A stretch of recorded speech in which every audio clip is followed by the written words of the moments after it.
అధికారంలో రాకముందు ఏ విధంగా ప్రజల్ని మోసం చేస్తాడు, అధికారంలోకి వచ్చాక ఎలా వెన్నుపోటు పొడుస్తారో ప్రజలకి బాగా తెలుసు.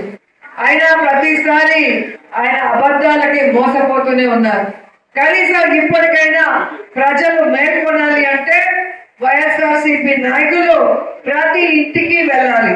ఇటు మున్సిపాలిటీలో, వార్డ్స్ లో, అలా విలేజ్ లో పంచాయతీల వైజ్ గా వెళ్లి వారు ఎన్నికల ముందు ఏం చెప్పారు, ఎన్నికలైన తర్వాత ఏమైనా చేశారా లేదా మోసం చేశారా అనేది వాళ్ళందరికీ కూడా తెలియజేసి చైతన్యపరచాల్సిన బాధ్యత ఉంది. ఎందుకంటే మనం అనుకున్నాం జగనన్న ప్రతి ఇంటిలో ఎంతమంది పేదవాళ్ళు, ఎంతమంది వెల్ఫేర్ స్కీమ్స్ కి అర్హులున్నారో కులం, మతం, పార్టీ చూడకుండా అందరికీ చేశాం కాబట్టి అందరూ మనకు ఓటేసేస్తారు అనుకున్నాం. కానీ చంద్రబాబు నాయుడు జగన్ ఇచ్చేటివన్నీ ఇస్తూ మళ్ళీ అమ్మఒడి ఒకరుంటే 15,000, ఇద్దరుంటే 30,000, ముగ్గురుంటే 45,000 ఇస్తామని అబద్ధపు వాగ్దానం చేశాడు. ఇంట్లో 18 సంవత్సరాలు దాటిన మహిళ ఎంతమంది ఉంటే అంతమందికి మళ్ళీ డబ్బులు ఇస్తారు 1,500 చెప్పడం జరిగింది. అలాగే రైతు భరోసా 20,000, అన్నదాత సుఖీభవ అన్న పేరుతో ఇస్తానని చెప్పడం జరిగింది. ఇలా ఎన్నో 143 వాగ్దానాలని మేనిఫెస్టోలో పొందుపరచడం జరిగింది. సూపర్ 6 లో అయితే ఆడవాళ్ళకి మరి రాష్ట్రం అంతా ఆనందంగా ఫ్రీగా తిరగచ్చు అని ఈ పెద్ద మనిషే పబ్లిక్ మీటింగ్ లో పబ్లిక్ గా అబద్ధం చెప్పాడు. ఈ రోజు ఏమంటారు, భయం వేస్తుంది, ఎలా చేయాలో తెలియటం లేదు, ఖజానాలో డబ్బు లేదు అంటాడు. నేను ఒకటే అడుగుతున్నాను చంద్రబాబు నాయుడు గారిని, నువ్వు దిగిపోయే రోజు 100 కోట్లే ఉండింది ఖజానాలో. జగన్మోహన్ రెడ్డి గారు ఏ రోజు ఖజానాలో డబ్బు లేదు, నాకు భయం వేస్తుంది, నాకు వణుకొస్తుంది, నేను చేయలేను అన్న మాట మాట్లాడలేదు. ఈ రాష్ట్రంలో ఎలా డబ్బును సృష్టించాలి, ఏ విధంగా పేద ప్రజల కష్టాలు దూరం చేయాలి, ఎలా ఇచ్చిన వాగ్దానాన్ని నిలబెట్టుకోవాలన్న చిత్తశుద్ధితో ఆయన పరిపాలించాడు. కాబట్టి ప్రతి వాగ్దానాన్ని చెప్పిన డేట్ కి బటన్ నొక్కి ఒకేసారి రాష్ట్ర వ్యాప్తంగా ఉన్న లబ్ధిదారుల అకౌంట్ లోకి వేయడం జరిగింది. కానీ జగనన్న దిగిపోయే రోజు ఎన్ని వేల కోట్లు ఖజానాలో ఉన్నాయి. ఎలక్షన్ అయ్యా కూడా మన వాళ్ళకి డబ్బులు పడ్డాయిగా, డ్వాక్రా అక్క చెల్లెళ్ళకి, రైతులకి. మరి జగనన్న అన్ని వేల కోట్లు పెట్టిన తర్వాత ఎందుకు మీరు బీదడుపులు ఏడుస్తున్నారు అనేది ఫస్ట్. 3 సార్లు ముఖ్యమంత్రిగా చేసిన మీకు ప్రతిపక్ష నాయకుడిగా ఖజానాలో డబ్బుందా లేదా, మనం ఈ వాగ్దానాలు చేస్తే రేపు అధికారంలోకి వస్తే నెరవేర్చగలమా లేదా అన్న బుద్ధి జ్ఞానం మీకు లేదా అని చంద్రబాబు నాయుడు గారిని అడుగుతున్నా. ఎందుకంటే వారు మేనిఫెస్టోని రిలీజ్ చేసే రోజు బీజేపీ నాయకులు ఇలా తోసేశారు. మీరు టీవీలో చూస్తుంటారు. ఎందుకంటే అవి చేయలేము, ఈ చంద్రబాబు నాయుడు దొంగ మాటలకు మనం సపోర్ట్ చేస్తే రేపు మనని కూడా దుమ్మెత్తి పోస్తున్నారని బీజేపీ నాయకులు భయపడి ఇలా తోసేసి దూరంగా నిల్చున్నారు. ఇక బుర్రలేని పవన్ కళ్యాణ్ పాపం చంద్రబాబు నాయుడు ఏం చెప్తే అది నిజమని నమ్ముతాడు. సో చంద్రబాబు నాయుడిని ముఖ్యమంత్రిగా ఇంకా 15-20 ఏళ్ళు మోయాలి ఆయన పల్లకినని జన కూలీలకు చెబుతూనే ఆ రోజు చంద్రబాబు నాయుడుతో సహా మేనిఫెస్టోలో సంతకం పెట్టి ఇవి మేము చేస్తాము, ఆయన చేయకపోతే ప్రశ్నిస్తాను అన్న పెద్ద మనిషి ఇప్పుడు ఎక్కడ నిద్రపోతున్నాడో, ఏ షూటింగ్ చేస్తున్నాడో మనకు అర్థం కావట్లేదు. ప్రజల కోసం అయితే ఎప్పుడు ఇక్కడికి వచ్చి ఏ సమస్య మీద పోరాడింది లేదు. అంత రిలాక్స్ గా ఉన్న డిప్యూటీ సీఎం ని ఏ రాష్ట్రంలో కూడా మనం చూసుండలేదు. సో ఈ రోజు నేను అడిగేది ఒక్కటే, మరి 3 సార్లు ముఖ్యమంత్రిగా చేసిన మీకు మేనిఫెస్టోని సంతకం చేసి ప్రజలకి చూపించిన మీకు ప్రతి ఇంటికి కూడా ఇంట్లో ఎంతమంది ఉన్నారు, వారు ఏ ఏ స్కీములకి అర్హులు, వాళ్ళకి సంవత్సరానికి ఎంత వస్తుంది, 5 సంవత్సరాలకు ఎంత వస్తుందో లెక్క వేసి మేము అధికారంలోకి వస్తే జూన్ నుంచే 2024 జూన్ నుంచే ఇవన్నీ మీకు అకౌంట్ లో పడిపోతాయి వచ్చాయి అంటే నమ్ముతారా నమ్మరా జనాలు? ఎందుకంటే ఆల్రెడీ జగనన్న బటన్ నొక్కితే అన్ని వస్తున్నాయి. సో అలాగే అనుకున్నారు. ఏమైంది? జూన్ టు జూన్ క్యాలెండర్ లో సంవత్సరం మారింది, నెలలు మారాయి. కానీ చంద్రబాబు నాయుడు బాండ్ లో చెప్పిన ఏమీ కూడా నెరవేర్చలేదు. దీని మీద జగన్మోహన్ రెడ్డి గారు రీకాలింగ్ చంద్రబాబు నాయుడు మేనిఫెస్టో. ఎందుకంటే గతంలో అధికారంలోకి వచ్చాక చంద్రబాబు నాయుడు వాళ్ళ వెబ్సైట్ లోనే మేనిఫెస్టో తీసేసిన ఘనుడు. ఎందుకంటే మేనిఫెస్టో అంటే ప్రజలు చూస్తే గుర్తిస్తారు, మనం జిల్లాలకు వెళ్ళినప్పుడు మనల్ని ప్రశ్నిస్తారని వాళ్ళు మేనిఫెస్టో తీసిన ఘనులు. కాబట్టి వాళ్ళకి మేనిఫెస్టోని గుర్తు చేయాలని ఈ కార్యక్రమం పెట్టారు. ఎందుకంటే మీ అందరికీ తెలుసు, జగనన్న ముఖ్యమంత్రిగా ఉన్నప్పుడు జగనన్న ఆఫీస్ నుంచి కింద స్థాయి విలేజ్ ఆఫీస్ వరకు, సెక్రటరీ వరకు అందరికీ మేనిఫెస్టో ఇవ్వడం జరిగింది మన పార్టీని.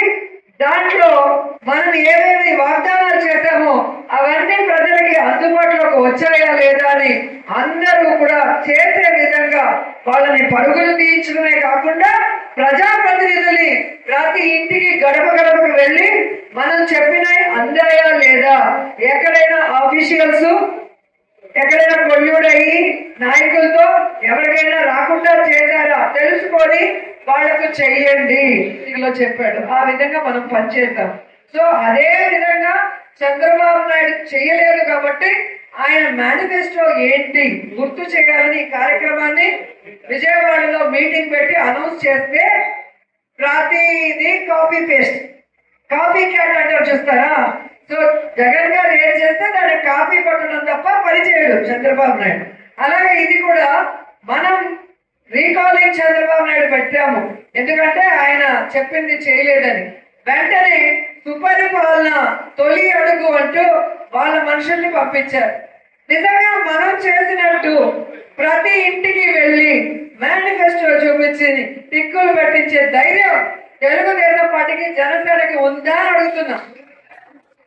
తెలుగుదేశం ఇంటి దగ్గర కూర్చుంటారు, ఒక ఫోటో తీసుకుంటారు, అలాగా పారిపోతారు. ఇంటింటికి పోయే దమ్ము ధైర్యం తెలుగుదేశం జనసేన పార్టీ కార్యకర్తలకి నాయకులకి ఉందా అని అడుగుతున్నాం. ఉండదు. ఎందుకంటే వాళ్ళు ప్రజలకు ఇచ్చిన సూపర్ 6 చేయలేకపోయారు.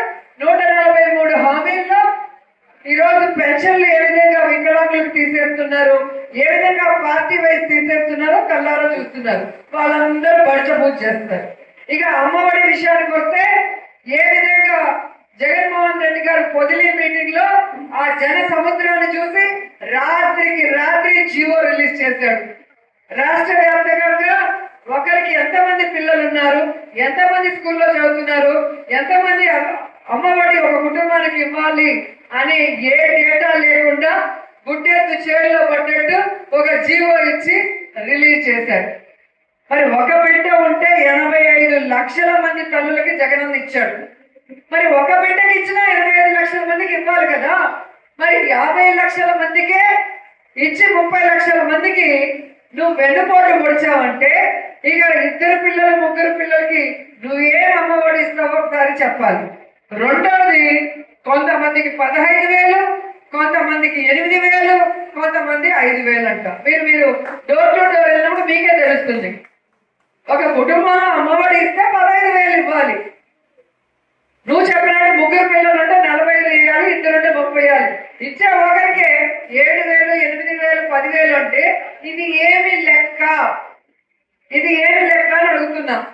అండ్ రెండవది, జగన్మోహన్ రెడ్డి గారు పేద ప్రజలు పోటీ ప్రపంచంలో నిలదొక్కునే విధంగా స్కూల్స్ రెనోవేట్ చేసి ఇంగ్లీష్ మీడియం తీసుకొచ్చి, ట్యాబ్స్ తీసుకొచ్చి, బుక్స్ ఇచ్చి, నాణ్యమైన ఒక యూనిఫామ్ గాని స్కూల్స్ రెనోవేట్ చేసి వాళ్ళకి పౌష్టికమైన ఆహారం ఇచ్చి అన్ని రకాలుగా పేద పిల్లలు చక్కగా చదువుకునే విధంగా చేశారు. ముఖ్యంగా ఆడపిల్లలకి బాత్రూమ్ ఫెసిలిటీ లేకపోతే కిడ్నీ ప్రాబ్లం వస్తుంది. అందరికి తెలుసు కదా, బాత్రూమ్ మనం బిగబట్టుకుంటే కిడ్నీ ప్రాబ్లం వస్తుంది. మగవాళ్ళకు ఓకే, ఆడవాళ్ళు ఎక్కడికి వెళ్తారు?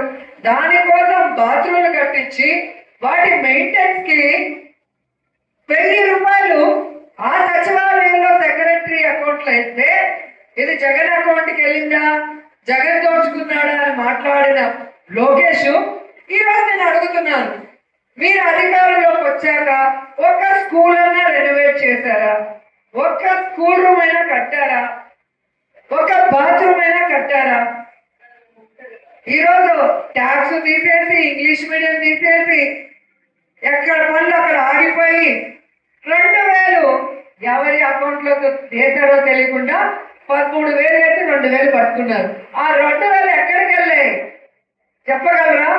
మీ అకౌంట్ లోకి వెళ్ళాయంటే అంత కోపం వస్తుంది కదా లోకేష్ గారు. మరి 1000 రూపాయలు ఎవరి అకౌంట్ లోకి వెళ్ళింది, ఎలా మెయింటైన్ చేశారో స్కూల్స్ లెక్కలు ఉన్నాయి. మరి ఈ 2,000 ఎవరి అకౌంట్ లోకి వెళ్ళింది, ఎవరు తినేశారో లోకేష్ గారు చెప్పారు కదా ఎడ్యుకేషన్ మినిస్టర్. వీళ్ళకి నింద వేయటమే తప్ప వీళ్ళు చేసిన తప్పు ప్రశ్నిస్తే సమాధానం ఉండదు. ఎదురు దాడి, క్యారెక్టర్, ఆడవాళ్ళు అయితే క్యారెక్టర్ మీద కొడతారు, మగవాళ్ళు అయితే తప్పుడు కేసు పెట్టి జైల్లో పెడతామని బెదిరిస్తారు లేదా జైల్లో పెడతారు. ఇది ఎన్ని రోజులు సాధ్యమవుతుందో ఒకసారి ఆలోచించండి. జగన్మోహన్ రెడ్డి గారు విలువలు ఉన్న నాయకుడు కాబట్టి అధికారంలోకి వచ్చాక కులం మతం పార్టీ చూడకుండా వెల్ఫేర్ చేశాము, వాళ్ళ ఊర్లలో డెవలప్ చేశాము, అలాగే ఇల్లు కట్టించాము. ఎవరి మీద కేసులు పెట్టి అవన్నీ లోపల పెట్టాల. ఈ రోజు పెట్టినట్టు కనుక మనము అధికారంలో ఉన్నప్పుడు చేస్తుంటే మున్సిపాలిటీల్లోనూ విలేజ్ల్లో తెలుగుదేశం పార్టీ నాయకులు ఉండే వాళ్ళ ఈ రోజు ఇలా మాట్లాడగలిగే వాళ్ళ, ఇలా తోక తిప్పే వాళ్ళ, ఒకసారి మీ అందరూ కూడా ఆలోచించండి. అండ్ ఈరోజు ఎంత దౌర్భాగ్యమైన పరిస్థితి అంటే కరోనాలో ప్రజల్ని గాలికి వదిలేసిన భానుప్రకాష్, కరోనాలో గాలికి వాళ్ళ కార్యకర్తలను వదిలేసిన భానుప్రకాష్, కరోనాలో తాను బతుకుంటే చాలు బలిసాగు తినొచ్చు, ఎవడు ఎట్టు చచ్చినా పర్లేదు అనుకున్న భానుప్రకాష్ ఈ రోజు నా గురించి మాట్లాడుతున్నాడు. కరోనాలో అయినా ఎమ్మెల్యేగా అయినా ఏపీఐసి చైర్పర్సన్ గా అయినా మంత్రిగా అయినా ఈ రోజు ఓడిపోయాక కూడా నేను ప్రజల్లోనే ఉన్నాను, ప్రజల కోసమే ఫైట్ చేస్తాను, ప్రజలకి సంక్షేమం అభివృద్ధి చేస్తాను. నా జోలికి వస్తే తోక కట్ చేస్తా, తోలు తీస్తాను కూడా ఈ సందర్భంగా తెలియజేస్తుంది. ఒక ఆడదాన్ని ఉండి కరోనాలో నా పిల్లలు, మా అన్న పిల్లలు, మా వదనలు, అన్నలు ఇంట్లో ఉంటే నేను ఫ్యామిలీ రిస్క్ చేసి బయట తిరిగి పనిచేశా. 5 మండలాల్లో మీరు చూసుంటారు. మున్సిపాలిటీ వర్కర్స్ కానీ, పోలీసులు కానీ, ఆశా వర్కర్లు కానీ, అలాగే వాలంటీర్స్ కి మనం వండి పెట్టాం భోజనాలు, హోటళ్లు లేకుండా వాళ్ళకి సరుకులు మనం ఇచ్చాం. జగన్మోహన్ రెడ్డి ప్రతి ఇంటికి డబ్బు ఇచ్చాడు, 1000 రూపాయలు, కూరగాయలు ఇచ్చాడు, బియ్యం ఫ్రీగా ఇచ్చాడు. ఏం పని చేసుకోలేక ఇంట్లో కూర్చుంటే వాళ్ళకి జరగదు కాబట్టి పర్సనల్ గా నేను చేశాను, ప్రభుత్వం తరఫున జగనన్న చేశారు. ఇంటింటికి టెస్ట్ చేశాం. ఎక్కడైనా కరోనా వస్తే ఆ ఇంటికి వెళ్ళడానికి అఫీషియల్స్ భయపడితే మేము వెళ్ళి స్ప్రే కొట్టాం. ఇక్కడ మేము కోవిడ్ సెంటర్ పెట్టి సొంత డబ్బులతో ఎన్ని మెడిసిన్స్, ఎంతమంది ప్రాణాలు కాపాడడానికి ఎలా పనిచేశామో ఇక్కడ ఉన్న వాళ్ళందరికీ కూడా తెలుసు. అవి తెలియకుండా హైదరాబాద్ లో దాక్కున్న వాడు మాట్లాడతాడు. ఏం మాట్లాడతాడు? ఆమె ఏం అభివృద్ధి చేసింది, ఆమె ఏం చేసింది, కళ్ళు కనిపిస్తున్నాయా లేకపోతే హాస్పిటల్లో ఆపరేషన్ చేసుకో. ఈరోజు 30-35 సంవత్సరాలుగా మీ నాన్న రాజకీయాల్లో ఉన్నాడు. ఇదే పుత్తూరు గడ్డ మీద నిల్చొని చెప్తున్నా, ఇదే పుత్తూరు, వడమాలపేట, మిగతా మండలం ఈ 2 కలిసే కూడా చెప్తున్నా. ఇదే పుత్తూరులో 30-35 సంవత్సరాలుగా ఆ పార్టీ ఈ పార్టీ అని చెప్పి మీరు, మీ నాన్నగారు ఉన్నారు. ఎందుకు పాలిటెక్నిక్ కాలేజ్ కట్టలేకపోయారు? ఎందుకు పార్క్ కట్టలేకపోయారు? ఒక మున్సిపాలిటీ అంటే పార్క్ ఉండాలి కదా, ఒక మున్సిపాలిటీకి హెల్త్ సెంటర్లు ఉండాలి కదా. ఎందుకు రెంటర్లు ఉన్నాయి? మేము వచ్చాక ఎందుకు కట్టగలిగాము? పార్క్ ఎలా కట్టగలిగాము? షాదీ మహల్ మేము కట్టగలిగాం, మీరు ఎందుకు కట్టలేకపోయారు? గేట్ పుత్తూరులో ఫంక్షన్ హాల్ కావాలంటే ఎవరు ఏం అడిగితే లేదనుకున్నా మేము ఎలా కట్టగలిగాము? మీ నాన్న సీనియర్ మోస్ట్, నువ్వేమో లోకేష్ కి రైట్ హ్యాండ్, మరి ఎందుకు కట్టలేకపోయారు? ఎక్కడో తిరుపతి, విజయవాడ, వైజాగ్ లాంటి సిటీల్లో ఉండే ఆనంద్ ఎలక్ట్రిక్ క్రిమినేషన్ ఉండే శ్మశానాలు. ఈరోజు చావు కూడా గౌరవప్రదంగా ఉండాలి నా ఓటర్లకని పుత్తూరు నగిరిలో నేను మా ఎంపీని రిక్వెస్ట్ చేసి ఒక్కొక్క చోట 2 కోట్లు ఖర్చు పెట్టించి చేయగలిగాను. మీ నాన్న ఎందుకు చేయలేకపోయాడు? మున్సిపాలిటీ చేసింది మీ నాన్నే కదా, మరి ఎందుకు పార్క్ కట్టలేకపోయాడు? ఎందుకు ఎలక్ట్రిక్ క్రిమినేషన్ కట్టలేకపోయాడు? పాలిటెక్నిక్ కాలేజ్, డిగ్రీ కాలేజీలో చెట్ల కింద మధ్యాహ్నం పైన క్లాసులు జరుగుతుంటే ఎందుకు బిల్డింగ్ కట్టలేకపోయాడు? నేను కట్టాల్సి వచ్చింది కదా. అలాగే విజయపురం సబ్ స్టేషన్ లో ఐటీ కాలేజ్ మీ నాన్న ఎందుకు కట్టలేకపోయాడు? 2009లో అయ్యారు కదా ఎమ్మెల్యే, తర్వాత ఎమ్మెల్సీ అయ్యారు కదా, గవర్నమెంట్ ఉండింది కదా ఎమ్మెల్సీకి ఉన్నప్పుడు, ఎందుకు కట్టలేకపోయారు? నేను ఎందుకు కట్టగలిగాను? 100% హాస్పిటల్కి దారి కూడా లేకుంటే మీ వల్ల కాలేదు. నేను దారిని అక్కడున్న రైతులతో మాట్లాడి గవర్నమెంట్ ల్యాండ్ వాళ్ళకి ఎక్స్చేంజ్ చేసి మంత్రి అయిన మొదటి క్యాబినెట్ మీటింగ్ లో తీసుకొచ్చాను. ఈ నాన్న పెద్ద లీడర్ కదా, ఎందుకు తేలేకపోయాడు? ఎందుకు తేలేకపోయాడు? నేను ఎందుకు తేగలిగాను? ఈరోజు అక్కడ రోడ్డు వచ్చింది, లైట్లు వచ్చినాయి, అక్కడ ఆర్ఓ ప్లాంట్ వచ్చింది, అక్కడ ఆక్సిజన్ ప్లాంట్లు వచ్చినాయి, అక్కడ డయాలసిస్ సెంటర్ వచ్చింది. ఒక మారుమూల నియోజకవర్గంలో డయాలసిస్ వచ్చేది ఎంత కష్టం, ఎవరైనా ఇస్తారా? జగన్మోహన్ రెడ్డి గారిని నేను ఏం అడిగినా సొంత చెల్లెలాగా ప్రజల కోసమే ఏం అడుగుతుంది అని ప్రతి దానికి టిక్కు పెట్టి ఇచ్చారు. మరి మీకెందుకు ఇవ్వలేకపోయారు? మీరు పనిచేసినప్పుడు నాయకులు మీకు సొంత లాభాలు తప్ప ఏ రోజైనా ప్రజల గురించి మీరు ఆలోచించారా అని అడుగుతున్నా. కానీ రైల్వే పనులు కానీ, కళ్యాణ మండపాలు కానీ, షాదీమాలు కానీ, గుళ్ళు కానీ, పార్కులు కానీ, శ్మశానాలు, ఎలక్ట్రిక్ క్రిమినేషన్స్, కాలేజీలు ఇవన్నీ కట్టాల్సిన అవసరం ఏముంది? ఎంత శ్రమతో కూడుకున్న పని. ఒకదానికి జీవో తెచ్చుకోవాలన్నా, ఒకదానికి శాంక్షన్ చేసుకోవాలన్నా ఎన్ని నెలలు తిరగాలి ఆఫీసులకి. ఆ లెటరు సర్క్యులేట్ అవ్వడానికి ఎంత వేగంగా మన పిఎం పనిచేయాలో ఒకసారి ఆలోచించండి.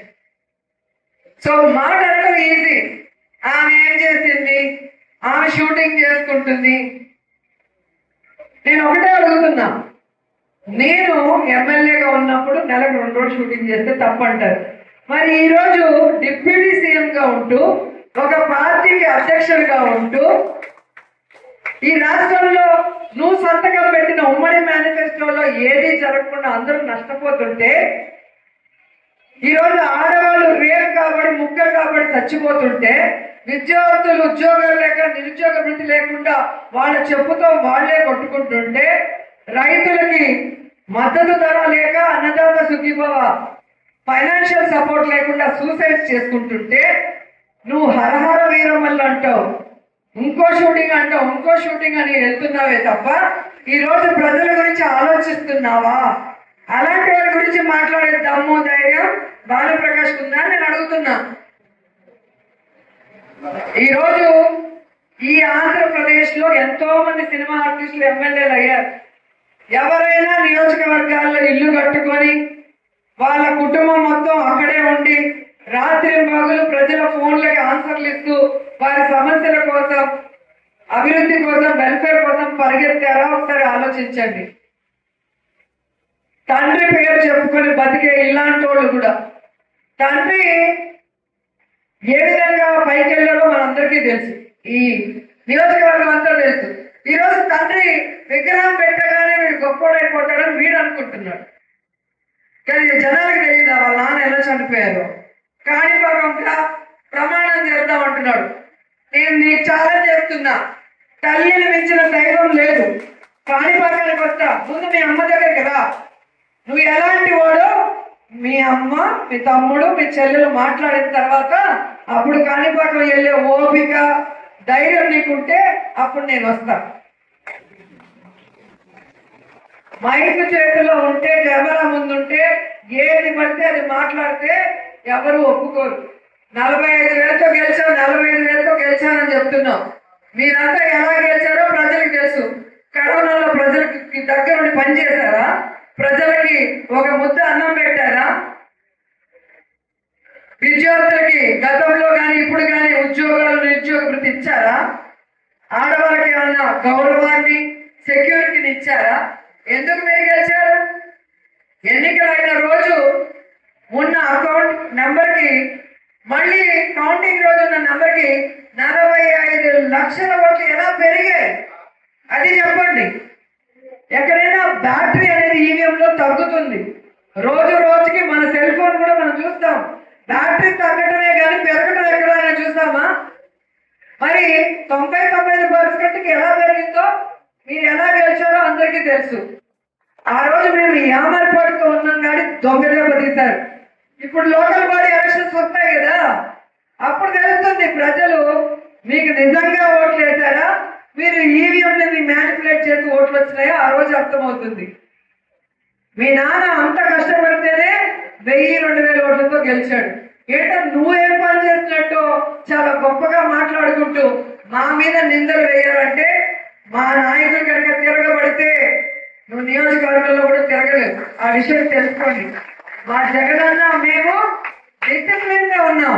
మా నాయకుల్ని గొడవలు వద్దు, ప్రజల్లో చులకన అవ్వకూడదు, ప్రజలకి మంచి చేయాలి అని మంచి మాటలు చెప్పాం కాబట్టి గత 5 సంవత్సరాలలో ఒక ఫేక్ కేసు కూడా నగిరి నియోజకవర్గంలో లేదు. ఒక్క తెలుగుదేశం జనసేన వాడి ల్యాండ్ ప్రాబ్లం లేదు, ఒక లీగల్ ప్రాబ్లం లేదు. ఈరోజు ఎలా వచ్చాయని గతంలో ఉన్నాయి, మళ్ళీ ఇప్పుడు వచ్చాయి. కాబట్టి తెలుగుదేశం పార్టీ, జనసేన వాళ్ళే కాకుండా మన పార్టీ నుంచి అటుపోయి వాగుతున్న వాళ్ళకి చెప్తున్నాను, ఎప్పుడు రోజులు మీవి కాదు. రాబోయేది జగనన్న ప్రభుత్వం. ఒక్కొక్కడికి ఈ 5 ఏళ్ళు మీరు చేసింది కక్కిస్తాను.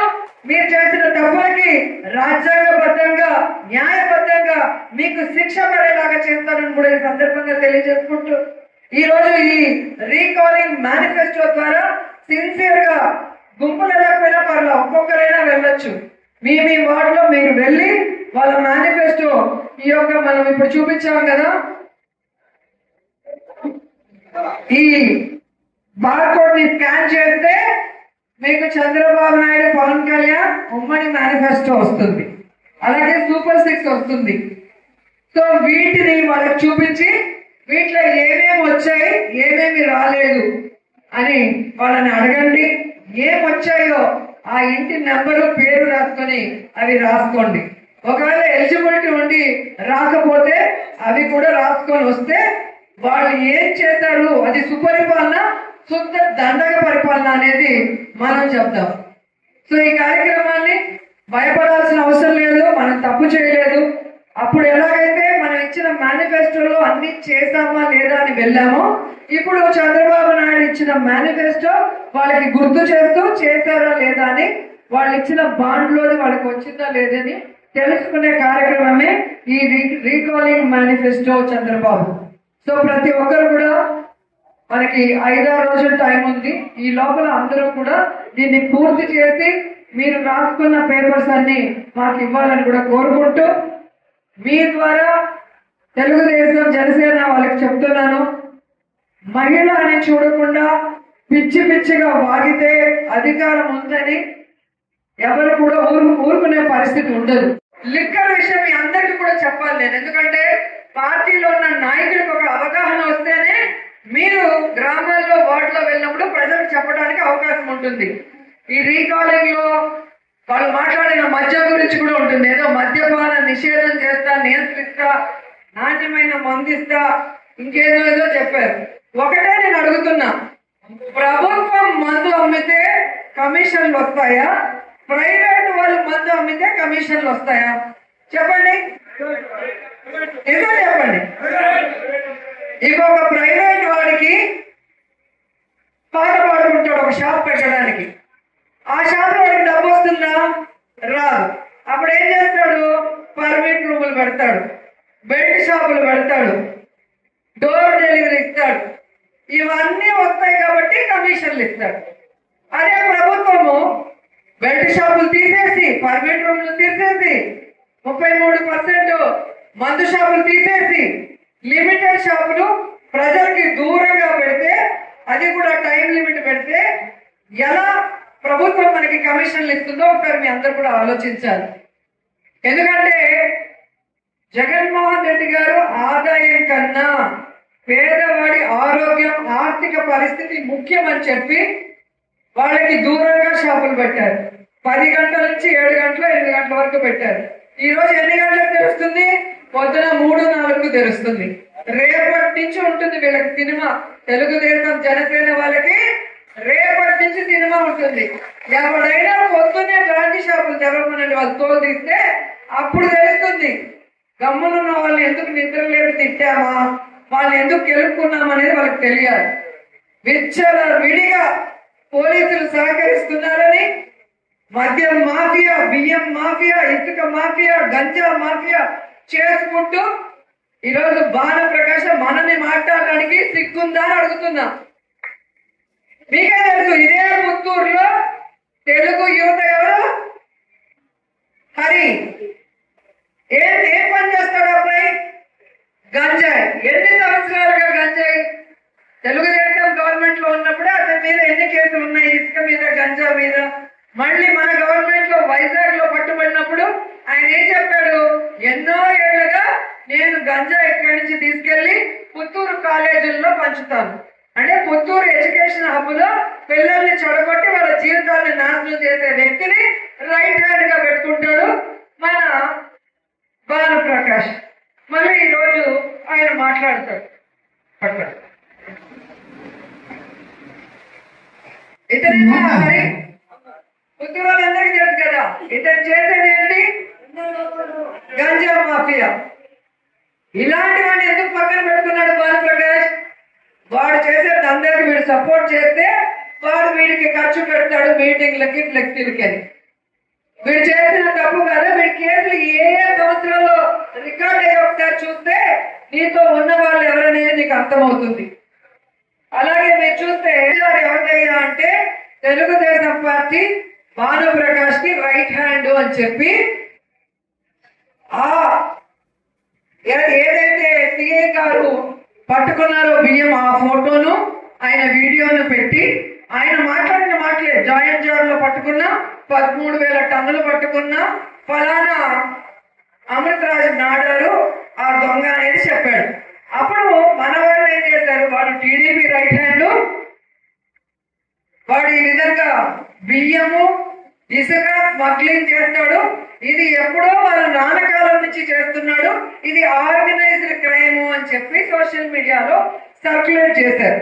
సర్క్యులేట్ చేసే ముందుకి తెలుగుదేశం పార్టీ తప్పు చేసిందని ప్రజలకు తెలిసిపోగానే ఇది తెలుగుదేశం పార్టీ చేయలేదు, వైఎస్ఆర్సీపీ చేసిందని రాత్రికి రాత్రి 2 కౌన్సిలర్లు తీసుకొచ్చి పొద్దున్నే కోర్టులో without FIR, without remand report తీసుకొచ్చి పెట్టారు. నేను తిరుమల నుంచి వచ్చే లోపల వాడిని గబగబా తీసుకెళ్లారు.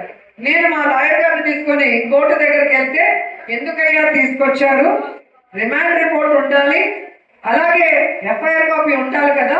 రాత్రి వాళ్ళ ఇంటికి వెళ్ళి మీరు తలుపులు కొట్టి వాళ్ళని నిద్రలేపి తీసుకురావడానికి అరెస్ట్ వారెంట్ ఉందా అంటే ఆ ఎస్ఐ నీళ్లు నములుతాడు. ఏ విధంగా తడబడతాడో మీరే చూశారు. ఇంత జరిగిన తర్వాత మేము పోలీస్ కంప్లైంట్ ఇచ్చడానికి వెళ్ళాం. ఇతను మాట్లాడిన వల్గర్ మాటలకి, అది ఎక్కడో వాట్సాప్ లో మాట్లాడలేదు, నగిరి నడిబొడ్డులో టవర్ క్లాక్ దగ్గర వాళ్ళ నాన్న స్టాచ్యూ ఓపెన్ చేస్తూ, ఎవరైనా వాళ్ళ తండ్రి స్టాచ్యూ ఓపెన్ చేస్తే ఏం చేయాలి? వాళ్ళ నాన్న గొప్పతనం చెప్పాలి, వాళ్ళ నాన్న నగిరికి ఏమైనా చేస్తుంటే చెప్పాలి. అది వదిలేసి నా గురించి నీచంగా మాట్లాడతాడు.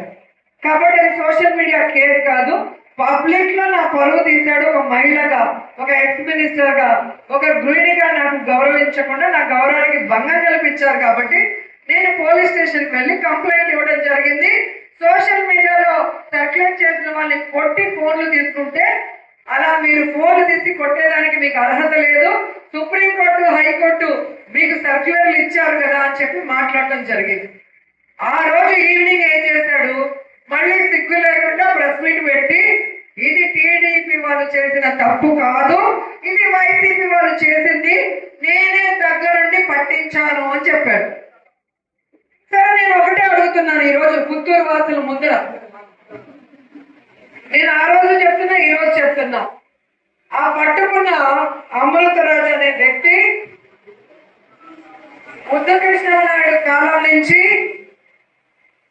వాళ్ళతో ఉంటూ ఈ ఆర్గనైజ్డ్ క్రైమ్ లిక్కరు, బియ్యము, ఇసుక చేస్తూ డబ్బులు గడించి వీళ్ళకి ఫైనాన్షియల్ గా సపోర్ట్ చేస్తూ, వీళ్ళ మీడియాకి సపోర్ట్ చేస్తూ, వీళ్ళ ఫ్లెక్సీలు, ఈనాడు ఆంధ్రజ్యోతిలో వీళ్ళ యాడ్లు, ఈ మధ్య కాలంలోనే జరిగిన బాను